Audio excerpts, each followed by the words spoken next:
Bem-vinda, bem-vindo a um novo episódio do podcast da Área Lixo. Hoje a convidada é a Gabriela Alves, especialista em urbanismo social. Boa tarde, Gabriela. Muito boa tarde. Que imenso prazer estar aqui com você, com vocês, para falar diversas coisas que para mim são caras, são propósito, enfim, estou super animada. Eu também. Então, nos conte um pouco sobre você. É complexa a pergunta, né? Esse lugar sobre você, talvez eu sempre gosto de começar a falar da onde eu venho, né? Sempre é bom fazer esses ganchos, porque a gente nunca é sozinho. Eu nasci, cresci entre duas periferias de São Paulo, na Zona Norte, na verdade, noroeste de São Paulo, Jaraguá e Brasilândia. Para quem conhece, sabe muito bem que são duas favelas bem singulares e diferentes entre si. Enquanto a Brasilândia ela é muito mais urbana, tem muito mais casas. O Jaraguá, o problema que ele sempre lutou foi que ele era muito isolado por conta da natureza. Então, o Jaraguá, inclusive, tem o Pico do Jaraguá, tem várias aldeias perto dali. Então, são duas singularidades bem específicas de favela. Eu fui muito cedo para o Jaraguá, a família paterna continuou na Brasilândia, mas os meus pais conseguiram um apartamento de CDHU. Para quem não conhece, CDHU é conjunto habitacionais, que é uma forma de se conseguir habitações populares aqui em São Paulo e tem outras também em outros estados. E eu fui muito cedo morar no Jaraguá por conta disso, mas quando você chega no CDHU, geralmente você só tem a casa, a moradia, não tem o asfalto, não tem o UBS, porque como são habitações populares, né, o poder público geralmente faz as escolhas do terreno mais barato. E geralmente é o terreno mais barato onde não tem investimento de nada. Então, quando a gente chegou no Jaraguá com a minha família, chegou com outras famílias, né? Porque foi um conjunto inteiro de prédios. E se deparou, e agora? O que a gente faz aqui? Temos uma casa, mas e agora? Com quantos anos? E isso foi aos 4 anos eu cheguei. Então, eu assistia dos 4 até os 12, a minha avó, a Cleonilda, sendo líder comunitária na região, em busca de asfalto, a UBS, enchendo o saco da subprefeitura, da prefeitura, o que nós queremos, baixo-assinado. E aí eu cresci assistindo ela fazendo isso. Uma ativista. Ela só não se declara assim. Pra ela era, tipo, o básico de qualquer pessoa. E eu acredito que essa foi a minha primeira escola de como exercer e talvez como canalizar insatisfações, né? Porque, às vezes, a gente cresce em territórios que tem tão pouco, sabe? Tão pouco. Que a gente não sabe muito bem o que fazer com essa insatisfação. Não sabe se o desejo de fugir é a melhor forma ou para onde colocar a raiva de, nossa, por que eu não tenho isso aqui? E a minha avó foi minha primeira inspiração nisso. A minha mãe também acompanhou muito a minha avó. E eu lembro como se fosse hoje, quando eu entendi que isso não era uma brincadeira. Quando ela pegava o megafone, microfone, reuniões. Eu estava assistindo a televisão aos 11, e aí eu assisti uma novela, que eu não lembro qual, mas teve uma cena que uma criança, ela saiu de casa e foi brincar em frente de casa numa praça que tinha um parquinho. E aí aquele movimento que eu assisti, vendo aquela questão daquela criança, eu falei, nossa, eu não posso fazer isso aqui, porque se eu sair de casa aqui brincar, o que eu faço? Eu só tenho os carros ali e o barro lá. E aí aquele inconformismo foi a primeira forma de eu entender que o que eu vivia era uma desigualdade. É óbvio que essa elaboração foi só adulta, né? Que aos 11 você fica, nossa, por que não é justo isso? Eu queria um brinquedo também, queria um parquinho desse na frente da minha casa. E aí, a partir dos 11, né? Quando eu comecei a entender que isso tinha nome, né? Comecei a ganhar repertório, eu não tenho como não falar da minha trajetória na escola. Eu estudei escolas públicas a minha vida toda, fiz depois graduação na Universidade Federal também. E estar numa escola pública, que por mais que era a melhor da região, tinha muitas faltas, a única coisa que não faltou foram professores que me acreditavam no que faziam. Eu lembro que eu tive tão bons professores no ensino fundamental e médio que eles me ajudaram a elaborar boas perguntas. Então, não é isso é injusto e ponto. Ou, a vida é assim, fazer o quê? O que a gente faz com isso? E hoje eu percebo que essa elaboração e provocação que o ensino público me deu foi o suficiente para, junto com o repertório da minha avó, canalizar num lugar de eu quero fazer alguma coisa. E eu coloco num lugar não romantizado. porque a forma criativa como eu lidei com o problema foi uma forma que me ajudou muito. Mas não era e nunca foi uma responsabilidade das pessoas que moram em territórios como esse ter isso. Então, eu não romantizo isso porque deu muito certo. Hoje, eu amo o que eu faço, eu amo com o que eu trabalho. Se tornou um propósito de vida redesenhar as favelas como a que eu cresci. De diversos aspectos, mas principalmente participativamente. Mas ainda assim, eu percebo que quando eu olho para os territórios, inclusive o Jaraguá, a Brasilândia, eu percebo muito que nem todos tiveram tão bons encontros como eu tive com os professores. E isso me deixa um pouco entristecida, né? Porque eu acho que esse lugar criativo todo mundo tem. A gente é um ser, é a única espécie, né, de animal que consegue elaborar coisas.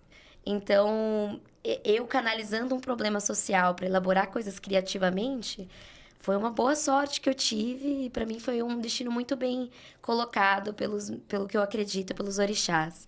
Mas quando eu consegui elaborar melhor no final do ensino médio, para começar a elaborar esse lugar da graduação, foi um momento muito importante para entender o que eu ia fazer, né? Porque tem uma pressão de se fazer uma carreira e dar certo, você fazer dinheiro, porque tem uma angústia dos pais, do tipo, olha, a gente cresceu aqui, não foi um cenário que a gente gostaria, então vai ganhar dinheiro, vai ser melhor que a gente. Então, tinha que lidar com as expectativas dos meus pais, que era muito legítima de cuidado. Mas eu ainda queria entender. E aí, eu fiz uma escolha que meu pai, ele nunca entendeu, que é fazer ciências sociais. Eu falei, não, eu quero entender todas essas questões de dinâmica, as questões políticas, sociológicas, antropológicas, para explicar por que o mundo é desse jeito agora. Bem ambiciosa aos 17, né? Então, vou salvar o mundo a partir da compreensão. Eu lembro que eu fiz um cursinho popular muito bom, assim. Eu lembro que eu trabalhava com jovem aprendiz, paguei todo o meu salário naquele cursinho que eu conseguia pagar, mas consegui ingressar à Unifesp. Que io aqui, como você sabe, italiano, estou aprendendo muito da cultura brasileira e as universidades federais são as mais concorridas, né? E aprendi outra coisa, que uma forma de racismo estrutural desta sociedade é o fato que pessoas brancas que têm mais dinheiro podem se focar só na seleção para a universidade e não têm que estudar como muitas outras pessoas de periferias, com famílias menos ricas ou pobres, que precisam trabalhar e estudar. Então, como você conseguiu entrar na universidade? Eu falo que as conquistas que eu fui tendo, né, que para mim o que mudou a minha trajetória foi o ensino público de qualidade. O que mudou totalmente. O que me deu o mínimo, mas é o mínimo mesmo de mobilidade social, que é ter acessos culturais, uma vida um pouco mais confortável, foi uma universidade pública. E realmente, o racismo estrutural, ele fez com que a estrutura social, racial brasileira colocassem as pessoas brancas num lugar de conforto em que o ensino sempre foi de muita qualidade. Então, você não precisaria se esforçar tanto para um vestibular, já que você não teve nenhum déficit educacional no ensino fundamental, no ensino médio. Todas as questões de matemática foram bem colocadas.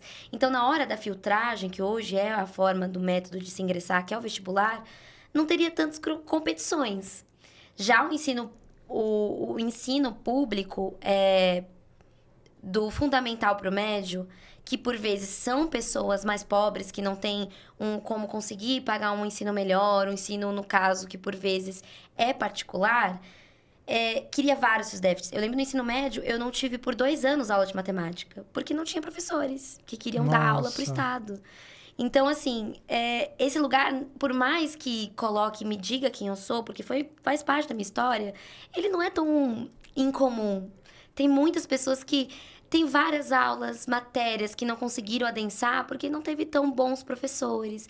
Às vezes saía muito, tinha muita rotatividade do Estado, porque eu estudei numa escola estadual.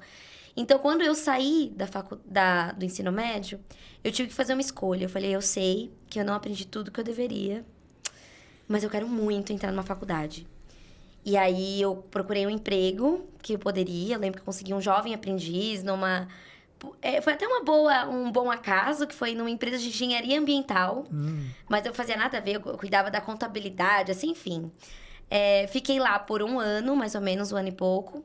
E aí, o recurso que eu pagava, que era mais um auxílio, né, que eu recebia para ser jovem aprendiz, eu colocava todo no cursinho popular. Que entre os cursinhos era o mais barato. E eu falei, é isso que eu consigo pagar, então vai ter que ser esse. E aí, eu estudei muito, tive muito apoio dos meus pais, mesmo eles não entendendo as minhas escolhas. Tipo, ai, filha, por que você não faz algo mais técnico? Vai logo pra construir sua carreira. O que eles te aconselhavam de você? O que eles fazem? Não, o que eles pensavam melhor para você? Eles queriam que eu construísse mais rápido minha carreira. Esse lugar de fazer um jovem aprendiz já que você teve a oportunidade de ir trabalhar, então se promova lá, sabe? Não necessariamente uma faculdade agora. Ok. Porque tem um lugar, e hoje em dia, né, aos 27, eu super entendo esses receios, mas na idade que eu tinha, era, ai, você não me entende, mãe. Não, mas você tem que fazer isso. E aí eu me dediquei muito, né? Tive que estudar muito, correr atrás. Mas não foi o meu estudo que colocou, não só o meu estudo colocou eu dentro da universidade, foi as cotas também. E eu gosto de reforçar para não cair num lugar meritocrata, de você estuda que você consegue tudo. Não é só isso que faz a gente ascender socialmente minimamente. Tem um lugar também de políticas públicas que precisam ser reverberadas.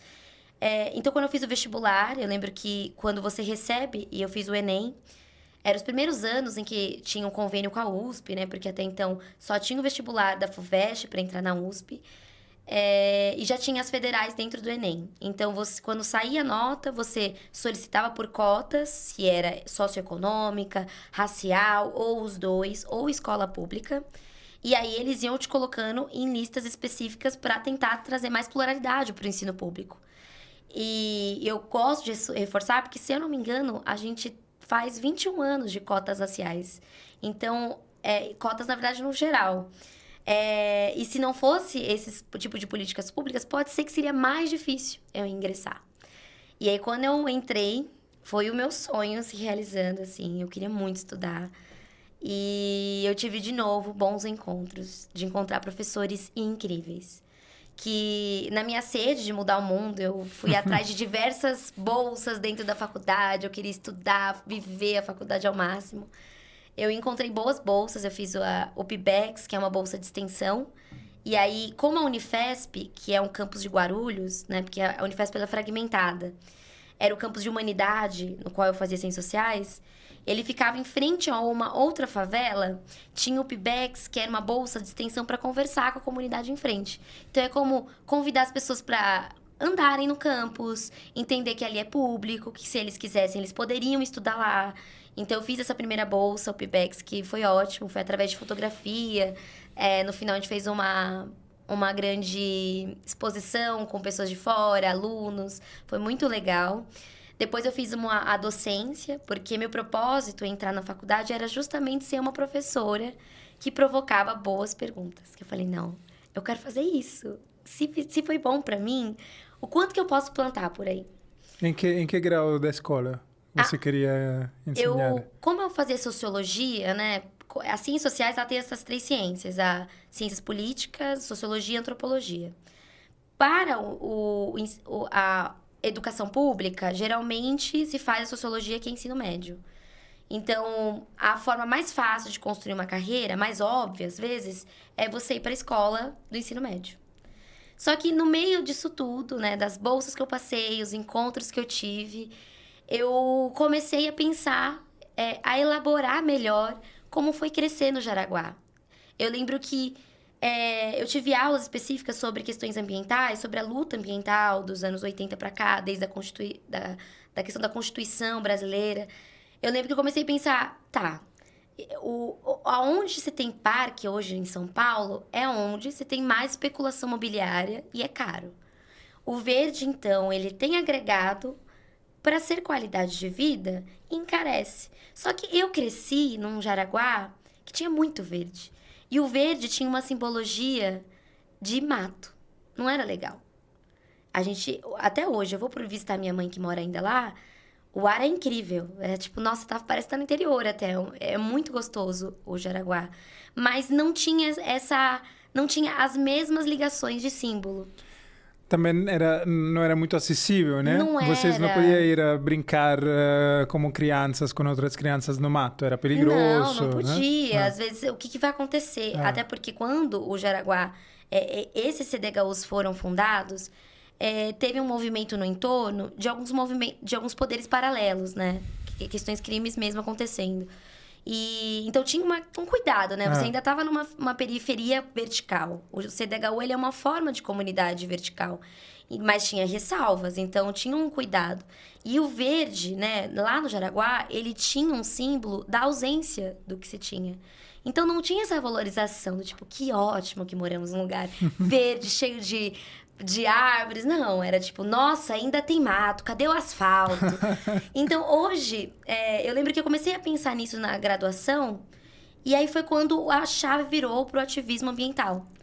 Eu falei, tá, esses símbolos antropologicamente construídos numa comunidade, numa favela, eles são diferentes num outro contexto.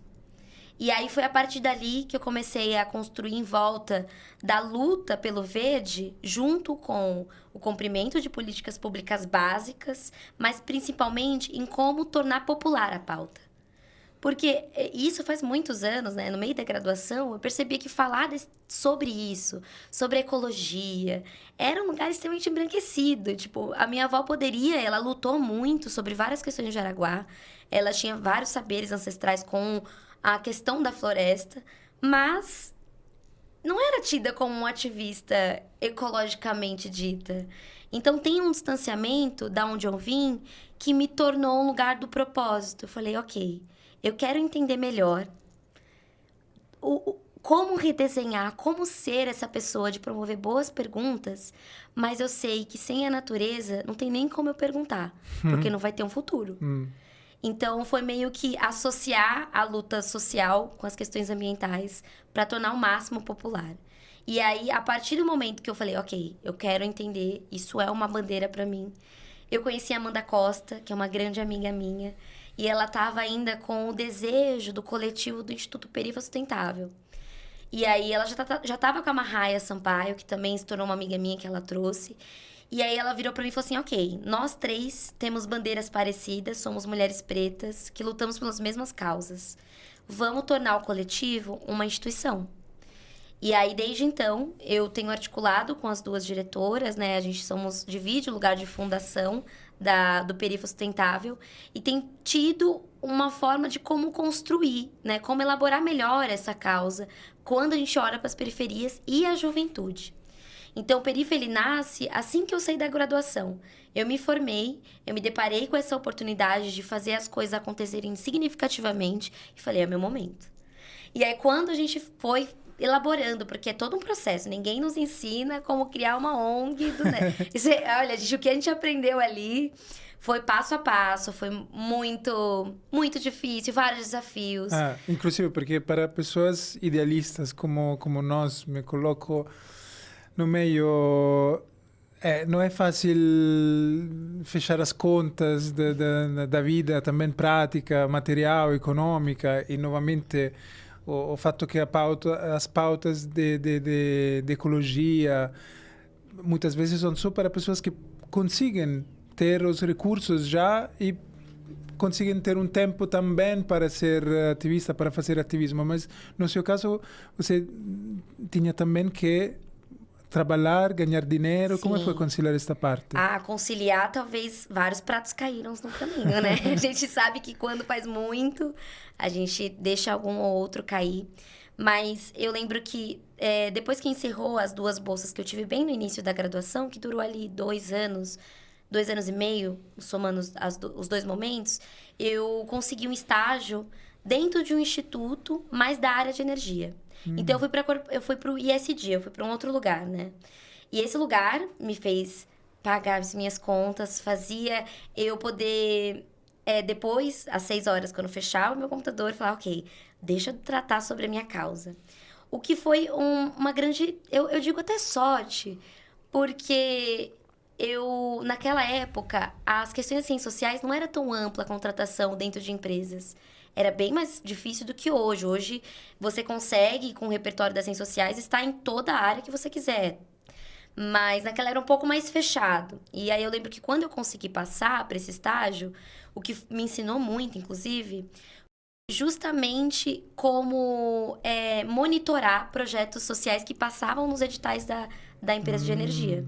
Então, foi ali que me apaixonei sobre impacto, como monitorar, como mensurar, o que é impacto, como construir as métricas. Eu tive várias oportunidades lá dentro, inclusive eu tenho muito a agradecer, porque eu fiquei 5 anos no setor elétrico, o que para mim foi muito importante para aprender coisas técnicas de transição justa, já que eu cuidava das comunidades vulneráveis deles.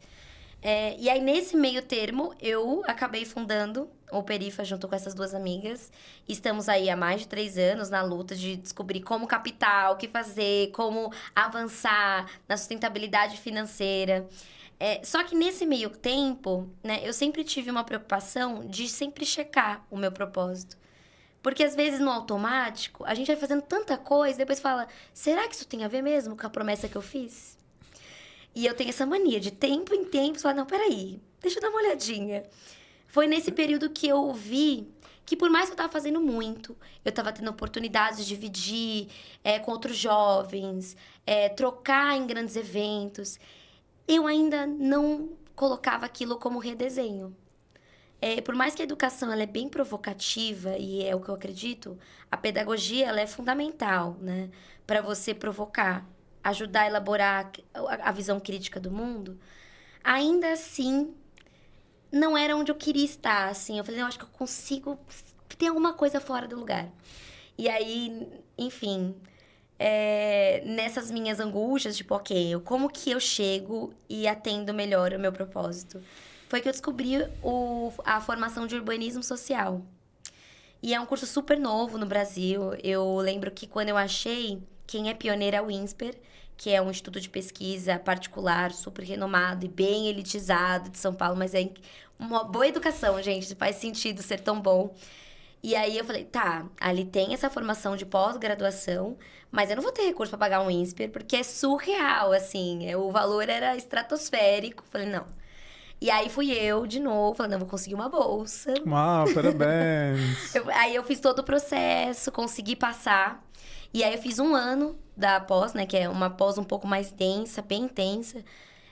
E aí a provocação deles, né? Uma da contrapartida de bolsa é o seu projeto, o seu TCC, ele precisa ser prático. Então você precisa de alguma forma levar pra rua. Perfeito, para você é perfeito. Não, né? pra mim foi. Eu acho que é meu momento agora.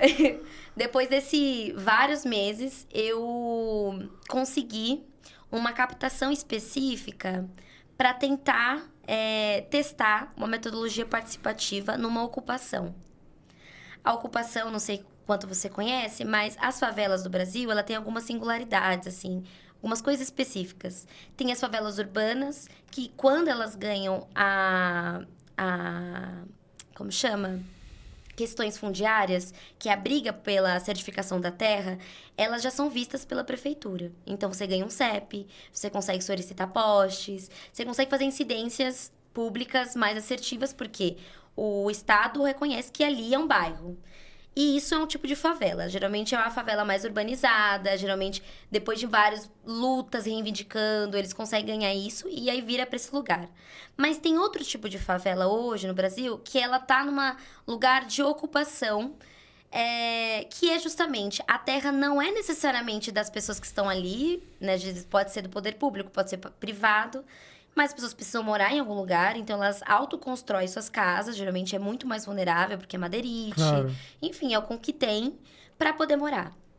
E para mim, o que sempre me chamou foi esse lugar da autovulnerabilidade. Que eu falei, eu cresci no CDHU, que bom, e foi tão difícil ainda. Agora, imagina um contexto de uma autovulnerabilidade, que o saneamento nem chega. E eu falei, não, eu quero que meu TCC, já que eu tenho que me provocar para ser prático, eu quero tratar desse lugar da autovulnerabilidade nesse contexto dos territórios informais, que são chamados. E aí, quando eu consegui uma captação específica, foi a partir de uma cozinha comunitária que havia dentro de uma comunidade da Zona Sul, que era num lugar de território informal, como ocupação.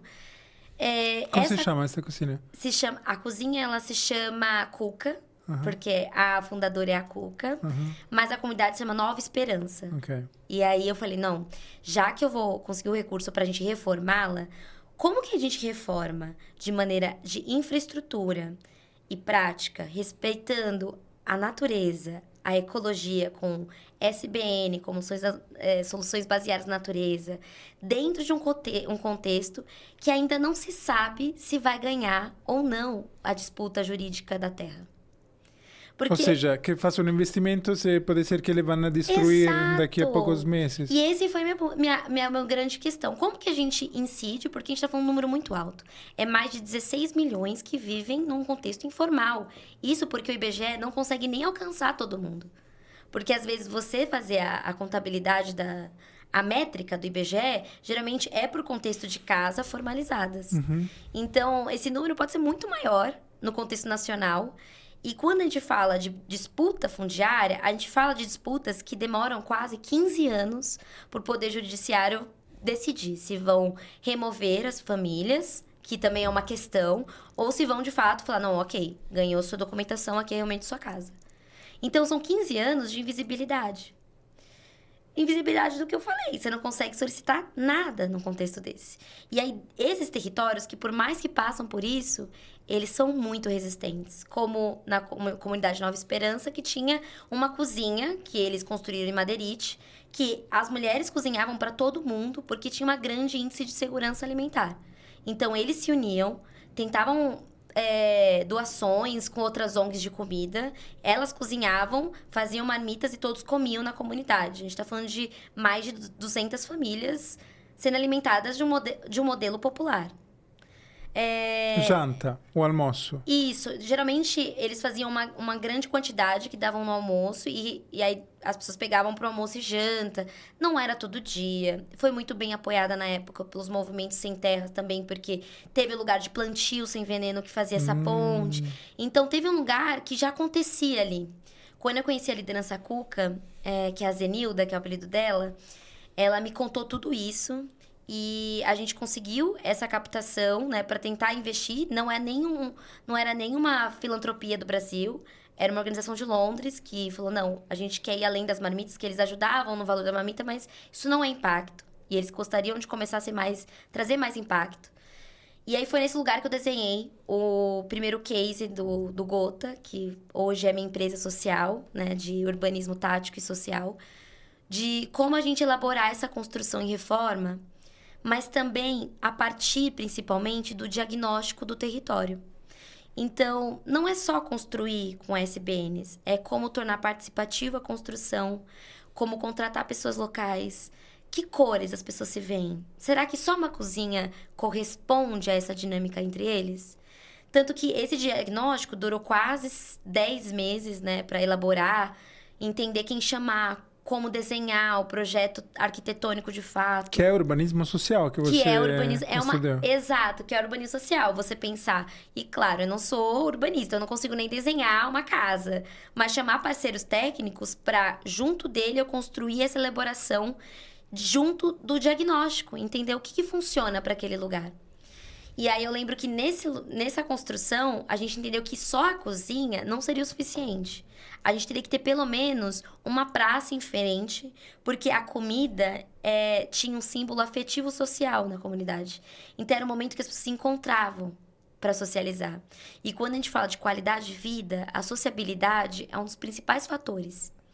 Então, assim, quando a gente fez o mapeamento, inclusive, da onde estava a ocupação para os equipamentos de lazer, né, como uma praça, uma fábrica de cultura, a gente via de quase 3 quilômetros de raio. As pessoas não iam andando e, se fosse pegar ônibus, não iriam. Então, não tinha o que fazer para poder trocar aquele momento de maneira sociabilidade, né? A partir disso, a gente desenhou o planejamento junto com o Estúdio Deluxe, que foi um mega parceiro pra gente. Agradeço super a parceria deles. Inclusive o Arthur, que foi o arquiteto, né, que chefiou essa empreitada comigo.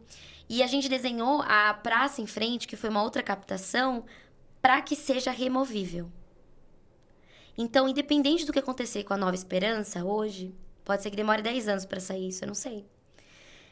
como a praça foi construída por bloquete, eles conseguem carregar tijolo por tijolo, garantindo o mínimo que um ser humano precisa ter. A gente elaborou captação da água da chuva na cozinha. Pensamos em como tornar a sensação térmica melhor, porque como é um morro e não tem árvore, a gente não pode plantar árvore, porque tem várias questões ali de terra mesmo, porque é um morro que não foi naturalmente construído, foi jogando várias terras e foi fazendo um morro. Então, precisa fazer uma checagem de segurança para saber como que uma raiz performaria ali. Então, a gente não consegue mexer até a liberação fundiária para depois fazer um estudo para saber o que plantar na terra. Até para saber se não está contaminada também. A gente pensou em como tornar verde. Aí a gente fez fizemos oficinas de hortas individuais para as pessoas começarem a se aproximar desse lugar. Então, teve o letramento enquanto se construía. Diversas reuniões, oficinas, levantamento. Nós fizemos uma coisa que eu sou apaixonada, que se chama potenciômetro. Quando a gente faz um diagnóstico, e diagnóstico não é uma coisa nova, né? Tanto a gente faz levantamento de censo, quantas famílias, gênero. Mas uma grande preocupação minha é como que eu faço um diagnóstico em que eu seja tão participativo com que as pessoas convidem a trabalharem com os dados. Então, quando a gente rodou o primeiro censo lá, a gente criou o potenciômetro, e aí num domingo a gente chamou o pessoal para fazer uma reunião comunitária junto com a Cuca, em que eles iriam ver os números como eu posso dizer, num quadro de um dashboard popular. Então, eles iam poder, de tempos em tempos, verificar os dados e colocar os dados nos indicadores deles. Eles iam ter lá o levantamento do que eles gostam de fazer. O que a comunidade mais gosta de fazer? Eu lembro que antes da praça era assistir televisão. Aí tava lá, assistir televisão. Quando a gente fez um depois, tinha falado brincar na praça. Uau! Porque as pessoas não tinham o que fazer. Então, ficava em casa, mexendo no celular, ou vendo TV, porque não tinha o que se fazer. Então, eles observavam, a partir do potenciômetro, que a gente chamou assim, que é uma tecnologia social, de como eles medirem a potência em comunidade. Então, quantas crianças a gente tem para cuidar? Quantas mulheres nós somos? Quantos homens? O que gostamos de fazer? E essa elaboração foi uma forma de também devolver os dados para eles. Tipo, a gente perguntou aquele dia, é sobre isso. E por que isso é importante? Porque sem dados, vocês não conseguem reivindicar e continuar a questão judicial, por exemplo. Então, isso, inclusive, foi ajudando esse exercício cidadão mesmo de reivindicar aquilo que é deles, né? Que eles moram lá há muitos anos já. E aí eu lembro que esse case da Cuca foi o que me ajudou a elaborar a empresa. E depois de um ano, né, no ano seguinte, a gente ganhou um prêmio de design social do Don Norman, que é uma grande referência em design no mundo, de UX no caso, e que ele vem provocando o mundo do designer para ser mais socioambiental. E a gente ganhou ano passado como Parabéns. Projeto Excelência e fomos receber lá na Califórnia. Foi uma grande virada de chave pra gente. E desde então, a gente tem testado as tecnologias sociais em territórios. Porque essa é uma sua empresa, não é a ONG que você fundou com as duas... Não Como é se chama a ONG. empresa? Gota do Oceano. Gota do Oceano. Sim, eu pude ver lá no Instagram, né? Sim, gente, tem o site Gota do Oceano, tem nossas redes sociais, só nos achar, mandar ideias. A gente se chama, é uma empresa, mas a gente chama mais de organismo e laboratório. A gente testa de maneira comunitária como fazer bioconstruções de maneira popular. Então, é uma grande liberdade. E por que eu escolhi uma empresa e não ONG, né? Queria perguntar, você lê nos pensamentos. Obrigado. Eu sempre tenho que responder isso. Mas por que você não fez uma ONG? Quando eu entendi... eu tô no mundo da ONG já faz mais de 3 anos, né? O Peri Sustentável, ele tá nesse lugar de ONG. Quando eu entendi como funcionava as ONGs, eu entendi que eu precisava quase ser um duplo apoio. Porque tem várias ONGs incríveis. E eu me perguntei, será que eu preciso mais uma? Eu acho que não. Eu acho que eu consigo melhor dialogar estando numa empresa, porque aí eu consigo criar meus indicadores de impacto num lugar em que uma captação ela seja mais assertiva e mais rápida. E aí eu consigo parcerias locais. Porque meu desejo é, quando eu chegar em territórios como o da Cuca, eu não ser a líder comunitária. Eu ser o apoio da liderança. Quando aí chega uma outra ONG, às vezes é muito dificultoso essas relações. Então eu falei, eu acho que como empresa eu consigo apoiar as pequenas ONGs. A Cuca, o Instituto Cuca, que é a cozinha, ela é uma ONG. Mas ela não sabia como funcionava a captação, não sabia como elaborar melhor e estruturar a sua ONG. Então, de fato, Gota do Oceano... Do Oceano. Do Oceano. A Gota do Oceano é uma prestadora de serviços para outras empresas que são os financiadores dos projetos e para os beneficiários dos projetos que beneficiam dos seus serviços. Exatamente. É quase, eu chamo que é uma empresa ponte. Porque quando eu percebi que existia uma empresa de Londres, né, uma empresa não, uma filantropia, é uma ONG, uma organização filantrópica, que ela não sabia o que fazer num território, e ela precisava de uma empresa, a contratação era, eu preciso de uma empresa para entender. Ah, quase como uma consultoria. Eu falei, eu consigo fazer o que vocês querem, eu consigo traduzir isso para vocês entenderem como que vocês querem o impacto daqui a 5 anos, de maneira que corresponda para a comunidade. E aí, esse lugar, quando eu entendi que essa ponte seria uma forma de ampliar o meu impacto como o meu propósito, não só da ONG e do Perifa, eu falei, eu acho que é meu caminho. Porque o que acontece hoje, onde se retém a maior número de investimento, são empresas que não sabem adentrar numa favela. E aí, geralmente, as ONGs, elas têm limitações por conta de captação. O recurso, às vezes, é por incentivo. Aí demora 2 anos para uma secretaria repassar o financeiro. E eu sou uma pessoa com muita sede. Então, eu não sei. E eu tenho testado muito o meu exercício de paciência no Perifa, inclusive, né? A gente tem elaborado, tipo, ok, como que a gente capta e aguarda esse lugar que, às vezes, é tão burocrático. Você fala, meu Deus, eu tenho muito que acreditar na causa. E também tem um grande problema nas ONGs pequenas, que é o fato que o trabalho é voluntário. Né? Exato. Muitas vezes. E não se sustenta um projeto de longo prazo com trabalho voluntário. Lógico que não, gente. É tipo, você coloca lá umas oficinas. Uma oficina, não sei, de costura. As pessoas realmente vão costurar, mas o que fica pro território, assim? Você vai deixar uma sala estruturada para as pessoas voltarem a costurar? Então, essas lacunas de investimento, que eu preciso... que tem muita ânsia de todas as empresas privadas em querer fazer... E as organizações, as ONGs, às vezes estão num trabalho é tão trabalhoso e custoso que eu falei, eu preciso ampliar o impacto também sendo uma empresa ponte. Então, a gente é uma empresa social, é quase uma empresa B, a gente está em fase de certificação, no caso. Que é juntar esses mundos. Eu consigo conectar, porque eu estive 5 anos numa empresa privada e eu sei dos territórios, porque além de ser de um deles, eu trabalho com isso há muitos anos.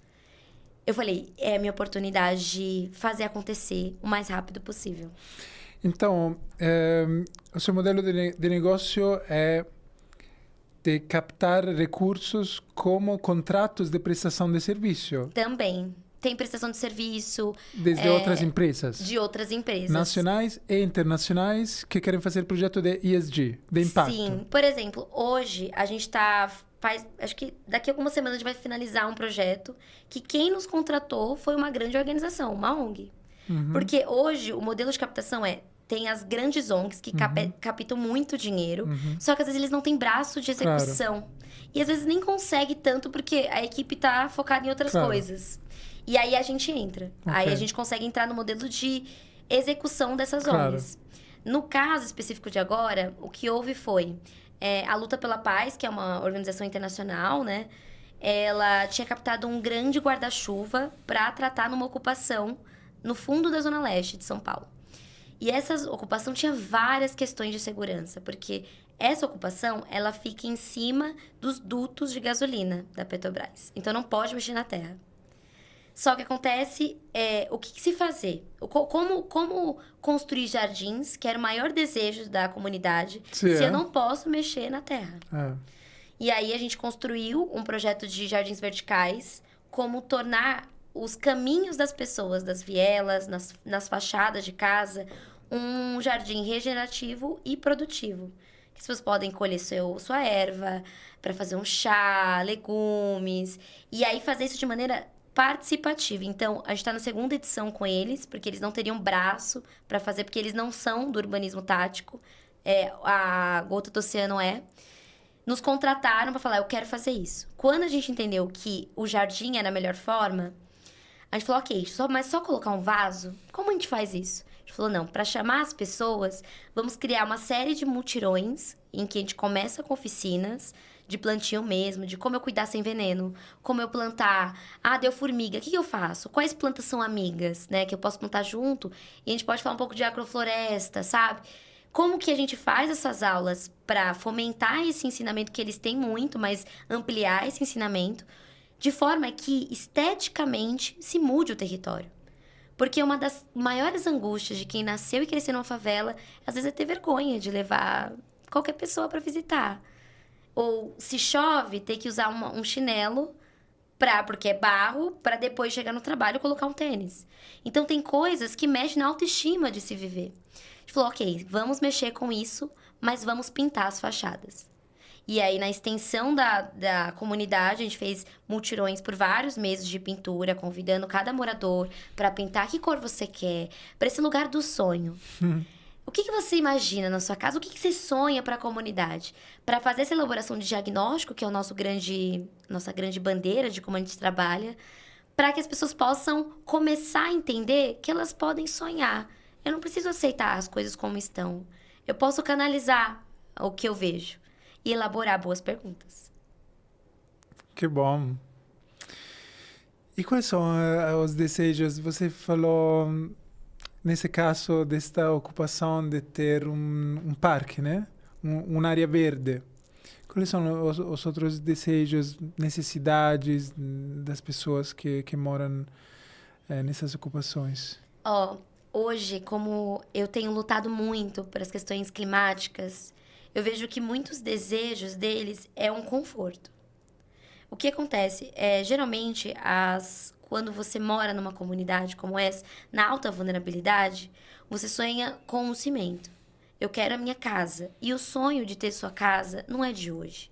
É um dos maiores sonhos populares do Brasil. É por isso que hoje tem tantas construções a todo momento. Porque o sonho brasileiro é ter sua própria casa. É ter um lar e falar, não pago aluguel. Esse desejo, eu sempre gosto de retomar, que é um desejo, inclusive, racial. Quando houve a abolição, né, pós-escravatura, né, que, enfim, deixemos de ser, a gente sabe que não foi tão fácil assim, a coisa se continuou por muitos anos.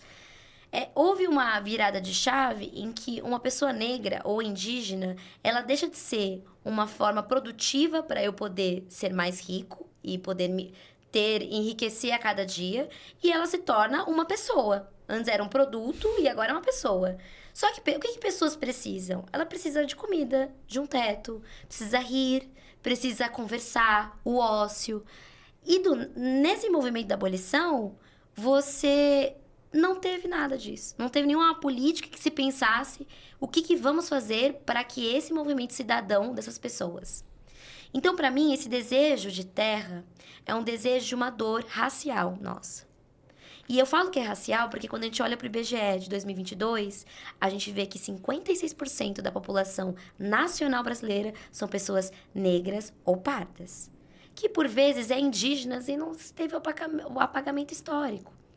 Então, esse desejo de se ter um lugar, ele foi sendo cooptado por diversos discursos políticos. Hoje a gente vê que esse lugar de se ter a sua casa vai para um neoliberalismo. Não, então você compra, parcela em 30 anos no MRV, 30 metros quadrados. É incrível. Sendo que, olhando para recomendações, inclusive da OMS, geralmente, por pessoa, seria 30 metros quadrados para viver bem numa casa. Então, a gente vê que houve o lugar do sonhar cooptado por disputas políticas. E quando a gente entra numa comunidade, a gente vê que as teias de resistência, né, como se cuidam uns dos outros, é muito bem feita. Só que, ainda assim, esse lugar do sonho, ele ainda não é tão... não se tem repertório crítico para poder falar, será que eu quero de qualquer jeito a minha casa? Como eu quero morar? Hoje, inclusive, há vários estudos falando que se ter uma casa, você precisa ter um ponto de saúde de perto, precisa ter um parque perto, escolas perto, um lugar de caminhabilidade segura, Postes, iluminação. Tem um movimento, não lembro se são 2 ou 5 quilômetros, que é a distância onde, desde a própria casa até a escola, hospital, parque, teatro, cinema, alguns serviços base, né? Mas também em muitos países da Europa e de muitos lugares do mundo ainda este modelo não é alcançado, porque as periferias estão em todo mundo. Tem e são todo mundo. dormitórios, né? Assim se chama. Quase, exatamente. Que são lugares que você tem que voltar depois de 2 horas de transporte público, dormir para voltar ao trabalho. Então, quando eu olho para as comunidades, e como eu trabalho com diagnósticos participativos de maneira que corresponda, eu chamo de pedagogia da construção, como fazer qualquer coisa. Você pegar uma tinta e pintar e fazer um vaso pneu, é uma pedagogia de ensino, eu posso plantar algo, eu posso deixar bonito, por exemplo, as minhas coisas. Deixar bonito o trajetório que eu faço para ir para minha casa. Quando eu olho para essas comunidades, eu enxergo que esse sonho é latente. A gente fala ainda de moradia, então não tem como hoje eu lutar pela causa ambiental sem trazer a causa de moradia, mas hoje eu até provoco. Não é qualquer moradia. Eu falo de uma moradia adaptada climaticamente. Uhum. Climaticamente. Uhum. Ou seja, que tenha conforto térmico na construção, que ela não seja um canal de mais resíduos, porque hoje a construção é o que mais cria resíduos, e é resíduos que você não sabe o que fazer com aquilo. É uma construção que nem sempre é cimentada, tem outras formas de se construir pela bioconstrução, materiais naturais, inclusive do território que você pode usar. Uhum. Então, para mim como eu trabalho com isso, eu enxergo que tudo bem, esse sonho é legítimo. Mas na hora de se construir, eu quero que seja dessa forma, eu luto para que seja correspondente a clima, mas principalmente que o processo não seja só entregue, que seja criado com a pessoa. Uhum. Isso é, você sabe, é mais complexo, né? Quando pensamos em políticas de escala, por exemplo, imagino que muitas pessoas que moram em um lugar que para eles é casa, mas também falar de casa é estranho, porque a casa deveria ser algo de estável, de confortável, mas muitos desses lugares não são estáveis, não são confortáveis. Então, um dos desejos principais é ter um lugar, um apartamento, como você falou. Mas a casa, edifícios populares, são um bom passo em frente para você? Ou você enxerga um outro caminho a nível social? Esse lugar de construção da casa própria, ela tem sido debatida muito. E eu trago, inclusive, Raquel Ronick, que é um dos livros dela trata disso.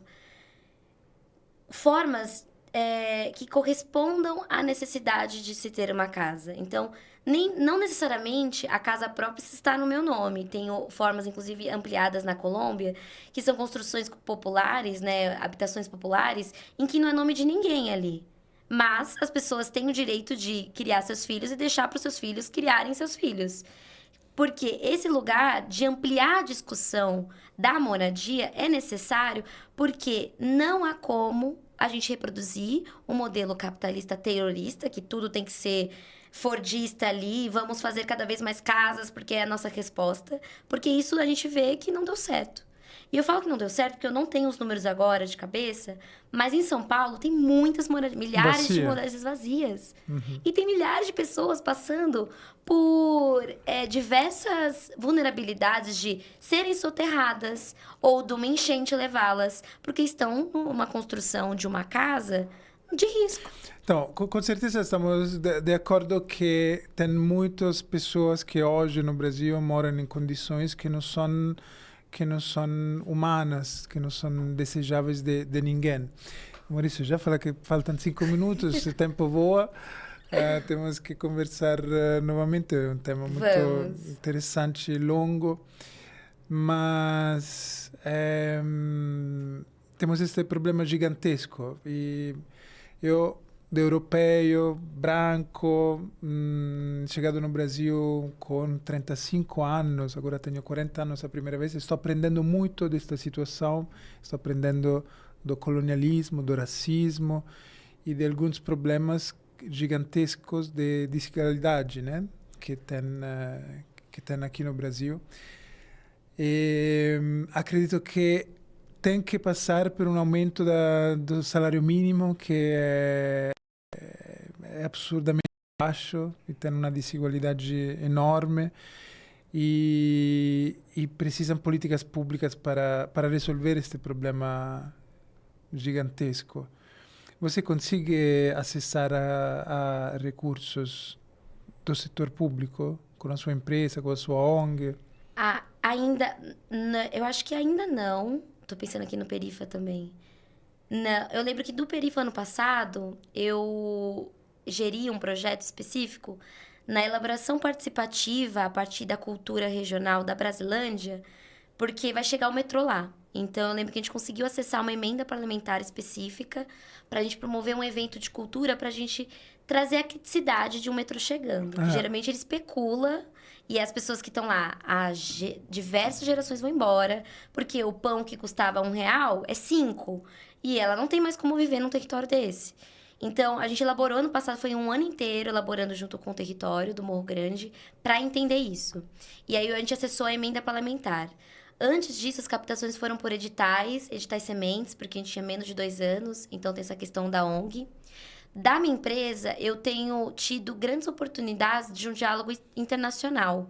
Então, foi no começando, né, pela questão de Londres, como transformar isso em impacto. Foi o ano passado, com a visibilidade do prêmio, que a gente tem estreitado laços numa grande rede internacional, que tem muita gente pensando nisso, em agroecologia urbana, de redesenho de comunidades vulneráveis. Mas hoje, a nossa principal captação do Gota tem sido em quem está disponível. Então, as nossas agendas dos 2 âmbitos da organização, seja a minha ONG, seja a minha empresa, tem sido em conversar com quem está disposto. Não acessamos, então, recurso ainda público, mas a gente sabe a importância de ter o recurso público com a gente para se pensar em como elaborar. Por quê? E eu acredito que é possível fazer isso. Tem hoje um CDHU, que foi construído no fundo da Zona Leste, se eu não me engano foi o movimento Paulo Freire, se eu não me engano foi isso, que durante 20 anos as pessoas participaram do desenho arquitetônico desse CDHU. Então lá é o primeiro CDHU, se eu não me engano, do Brasil, que não é padronizado. Não é todos os apartamentos da mesma forma, os espaços de lazer não foram desenhados por alguém que nunca pisou lá, foram desenhados a partir das necessidades das crianças, dos idosos. Então, tem apartamento que tem 3 quartos, tem apartamento que tem 1. Tem apartamento que é pequeno, porque mora só uma pessoa ou um casal. E tem apartamento que é maior. Hoje, inclusive, eles conseguiram a primeira parceria de, se eu não me engano, energia solar. Então, dá para se fazer. E dá para se traduzir em políticas públicas. Uma forma que eu tenho criado como isso é um redesenho no qual eu acredito, e eu não acredito só vindo de um lugar técnico, eu gosto e prefiro articular com a base também. Então, todos os nossos projetos têm a preocupação de traduzir para os moradores e tornar aquilo formativo. Eu entendi muito bem o seu papel, o seu talento e de comunicar com as pessoas que são beneficiárias e fazer deles protagonistas do processo, né? E não só passivos, como se fossem carentes e não fossem capazes de construir o próprio destino. E é muito, muito lindo. Como a pessoa que está escutando pode ajudar você, esses projetos? A gente está nas redes sociais, obviamente, né? Nessa minha angústia de construir de forma popular, eu crio conteúdo, porque, enfim, eu quero falar e dividir com as pessoas. Então tem a minha... talento que você tem na comunicação, né? eu acho que é um talento, inclusive, obrigado. Então tem as minhas redes sociais, tenho a Gota do Oceano, que sou eu. Tem o GotaDoCeano.lab, que é o nosso laboratório de inovação de urbanismo tático. Então, nos encontre, mandem mensagem. A gente, inclusive, vai ter mais 2 mutirões na Zona Leste. Então, vocês estão convidados a se inscrever. A gente está chamando pessoas de fora para ter uma experiência de voluntariado, a pintar uma casa, a entender essa maneira participativa. Tem nosso site, gotadoceano.com, pode nos achar. Lá tem nosso e-mail, telefone para nos encontrar. O Perifa também está sempre de portas abertas, é um coração muito aberto, porque lá eu trato com juventude especificamente, de forma racial. Então tem o @Perifa Sustentável, nos encontrem, mandem mensagem, enfim. Estamos disponíveis a construir um futuro em harmonia com a natureza. Obrigado, Gabriela. Muito, muito obrigado. Muito obrigada. E até a próxima, porque vamos Até conversar a próxima, novamente. porque a gente tem papo ainda, hein? Muitas coisas. Obrigado. Obrigada.